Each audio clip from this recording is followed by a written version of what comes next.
Here in the UK, it's a legal requirement that any organisation holding data about an individual must relinquish said data upon request. This includes social media sites like Twitter and Facebook. Now, as a user of Facebook myself, it's well within my rights to request that information at any point, and that's exactly what I'm going to do. Now, accessing your data on Facebook is no problem. They actually make this quite easy. All you need to do is go to the Access Your Information page and click Download Your Information. Click Create File and you'll soon be able to download all of your data, which for me is 2.68 gigabytes.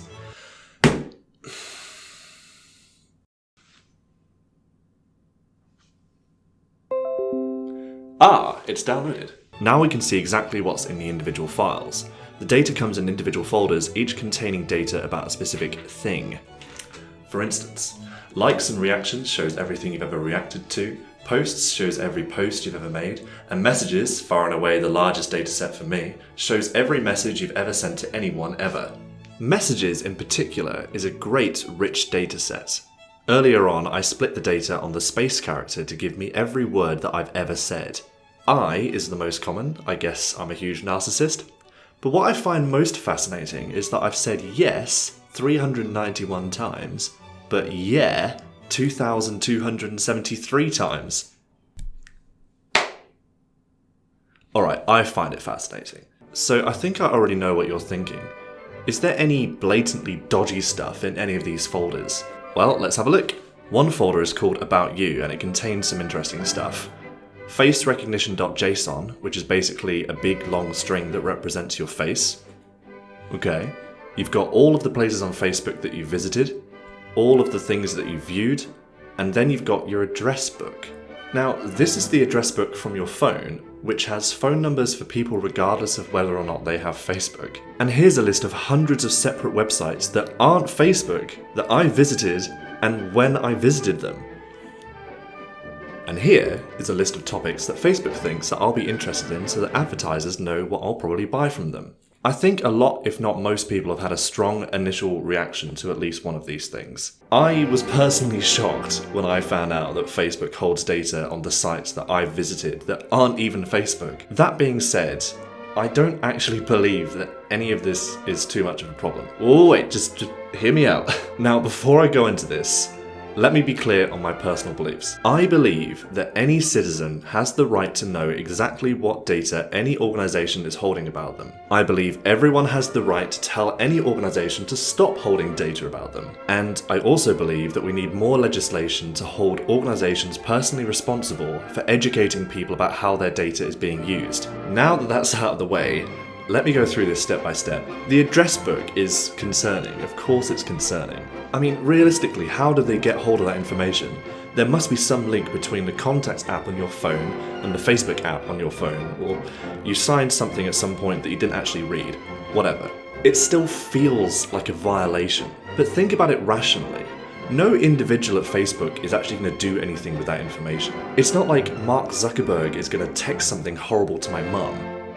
I don't think. As for the list of websites that they've got, again, it's not like any individual at Facebook is going to be looking through my browsing history and judging me. It's used so that companies can better market to you. When you go to a site and purchase something, you'll find advertisements on your Facebook wall for similar products immediately afterwards. This is sometimes what cookies are used for. Facebook is a free service, and the reality is that your personal data is becoming more and more of a commodity that Facebook can sell to other businesses for revenue. This sounds evil to some people, but there's really nothing malicious about it. These companies really do just want to sell you stuff, and if it still makes you uncomfortable, then you do actually have the option to turn the feature off. I think at the moment there's a problem with the way that the issue is being framed. We often hear people saying things like, they're stealing our data, but that doesn't really make sense in this context. A better phrase would be, they're copying your data or they're observing your data. It sounds overly semantic and pedantic, but I genuinely believe that the words and the phrases that we use actually set up a conversation to go in a certain way,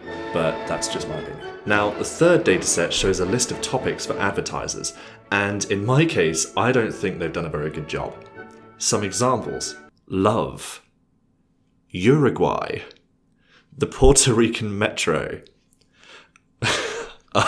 upholstery,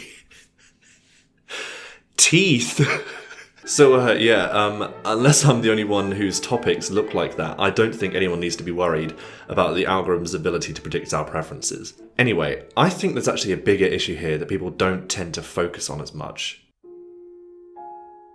In 2015, Ted Cruz's presidential campaign team paid $750,000 to an analytics and research company called Cambridge Analytica for, quote, web service donor modelling. This was 3 years before the Cambridge Analytica scandal of 2018. Essentially, the company offered the ability to target specific voters through micro-targeting, a method of segmenting people into small groups and tailoring advertising to them, which they did through Facebook. This was, in principle, an attempt to convince people to vote a certain way where they otherwise may not have done. CA's methodology relied on psychographics, as opposed to demographics, which are quantifiable attributes about a person like their age, their gender, their religion. Psychographics are about an individual's personality. The usual methodology is to segment people by the Ocean 5 or Big 5 personality traits. These are openness, conscientiousness, extroversion, agreeableness, and neuroticism. If you're interested in learning more about the topic, I would highly recommend reading Personality by Daniel Nettle. I read this at university and it genuinely changed the way that I think about how people interact with each other.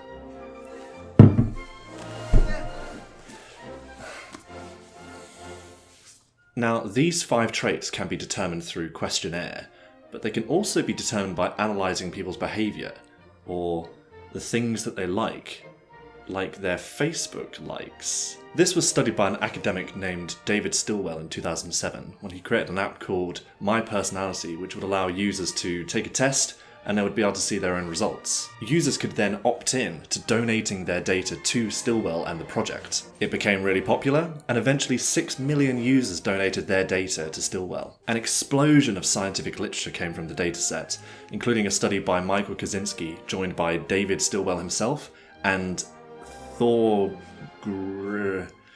Grapple. I'm really sorry. They showed that Facebook likes can actually predict a person's Ocean 5 personality traits, not quite as well as a standard test, but still well enough to be significant. This chart shows a correlation between predicted and actual values for each of the Ocean 5 traits. The transparent bars show the baseline accuracy of the standard test. The study also found that Facebook likes can predict whether you're a Democrat or Republican 85% of the time, male or female 93% of the time, and black or white 95% of the time. Cambridge Analytica saw this study, and they realised the potential for getting their hands on people's Facebook data.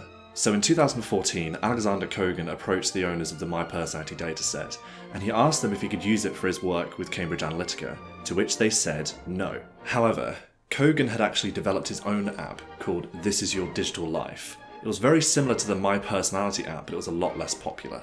In 2014, a company named SCL, which would eventually become a parent company for Cambridge Analytica, offered Kogan funding so that he could pay people to use his app. They did this because they saw value in his app specifically. He developed the app before Facebook had changed their user policy to prevent developers from getting access to people's friends.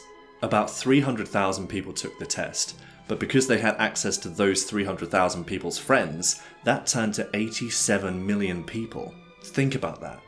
87 million people who had no idea that any of this was going on, never took the test, never signed anything that would allow any private company to get hold of their data, apart from Facebook obviously, were now part of one of the biggest political manipulation campaigns to have ever existed. Using statistical modelling, CA was now supposedly able to tailor political ads exactly to people's personalities. For instance, if a person scored highly on the neurotic scale, they might receive a political ad about gun control that focused on protecting their families and their loved ones. Conversely, if someone scored highly on the extroversion scale, they might receive an ad about gun control that emphasised hunting with your buddies and having a good time. This idea is demonstrated by an experiment by Matz et al. Called Psychological Targeting as an Effective Approach to Digital Mass Persuasion. The et al. Here includes Kaczynski and Stilwell again, by the way. The study sought to find out if click-through rates on Facebook ads could be increased by tailoring ads to people's personality traits. Here's an example of where they changed an ad for makeup for introverted users and extroverted users. And it does work. The results show that there is a significant uptake in conversions between tailored and non-tailored ads. CA used these methods of tailoring political ads to users on Facebook in 2016 for both the Cruz and the Trump presidential campaigns. Their involvement elsewhere in the world is where things become a bit strange and unclear though. According to a 2017 Guardian article, CA had a pivotal role in the 2016 EU referendum in the UK. However, according to the Information Commissioner's Office, they had no involvement whatsoever apart from a few initial meetings with the UK Independence Party. The two main organisations campaigning in favour of Brexit did supposedly use similar tactics to Cambridge Analytica, which is the plot of that Benefit Cumberland film, Brexit, the Uncivil War. In Kenya, CA claimed to have had an involvement in the 2017 election. They also claimed to have had a stake in the 2013 election in Kenya, during which the head of elections, Dan Morazen, sadly died in a hotel room in Nairobi. Whistleblower Christopher Wiley claimed that he had been informed that Morazen had been murdered, presumably by the Kenyan authorities. But CA published an independent report claiming that he probably just had a heart attack after partying too hard.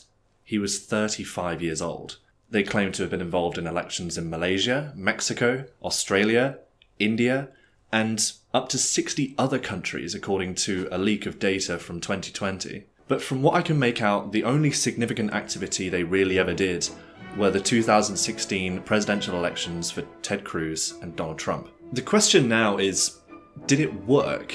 Did they actually manage to convince swing voters to vote for Trump over Clinton in 2016? The short answer is probably not. First of all, there's no evidence for the efficacy of the methods used by CA. It wouldn't be easy to test this due to problems like voter data being inaccurate and not really being able to determine which part of the population was actually affected by CA's campaign, but it wouldn't be impossible. But absence of evidence is not evidence of absence. Let's try and approach this with what we know. So think back to the Kaczynski and Stilner study where they tried to use Facebook likes to predict people's attributes. Demographic attributes were, in some cases, extraordinarily easy to predict, but the model's ability to predict people's personality traits left a lot to be desired. The best was openness with a coefficient of 43% against the baseline's 55%, and the worst was conscientiousness with the coefficient of 29% against the baseline's 70%. It's important to note here that this model was not Cambridge Analytica's, but they were inspired by this study and their model would have been similar. This simply demonstrates the limited extent to which Facebook likes can predict someone's psychographic attributes. This is actually backed up by something that Alexander Kogan said in his testimony to British Parliament. He said that the model was more accurate than guessing people's psychographic attributes at random, but it was less accurate than just guessing that everyone's attributes were exactly halfway between one extreme and the other. But if we assume that the regression model was accurate, or it doesn't really matter if it was accurate or not, is there anything to suggest that the idea of using targeted political ads is an inherently bad one anyway? Yes, argues this article written by Angela Chen and Alexander Batenzia for The Verge. They draw a lot from a man named Eaton Hirsch who wrote a book called Hacking the Electorate. He says, the idea that some additional piece of information in this overwhelming wave of data going into people's heads is going to trick them doesn't give people enough credit.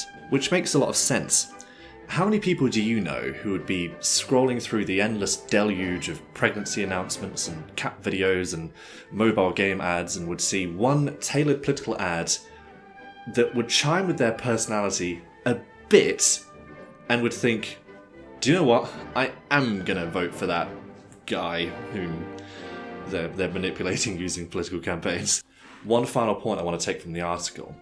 It's really easy to mistarget people. Even if the model is right most of the times that it's not right can be extremely alienating. An example from the article.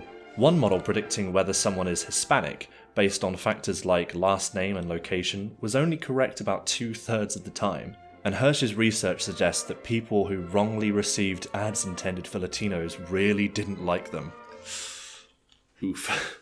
On balance, adding everything up, it seemed that Cambridge Analytica had very little impact on any elections in the US or anywhere in the Western world. Their business model almost certainly relied on bravado, on waltzing into meetings with clients and using hyperbole to bolster their position as supposed puppet masters. Regardless of whether or not they were successful, they still managed to prove that there are bad agents in this world who will, in fact, use our personal data for unethical and perhaps even malicious intent. CA may be gone, but there's no reason to think that there won't be more firms that will take their place and use new methods that we can't even think about at the moment. After all, their activities were all but secret before the 2018 scandal. What needs to change is our relationship with corporations like Facebook, and their relationship with the world in which they operate. We've only been living in this digital age for the blink of an eye, and we do need more universal legislation regarding privacy laws. And in my opinion, the best thing that we can do is educate ourselves about the new digital currency.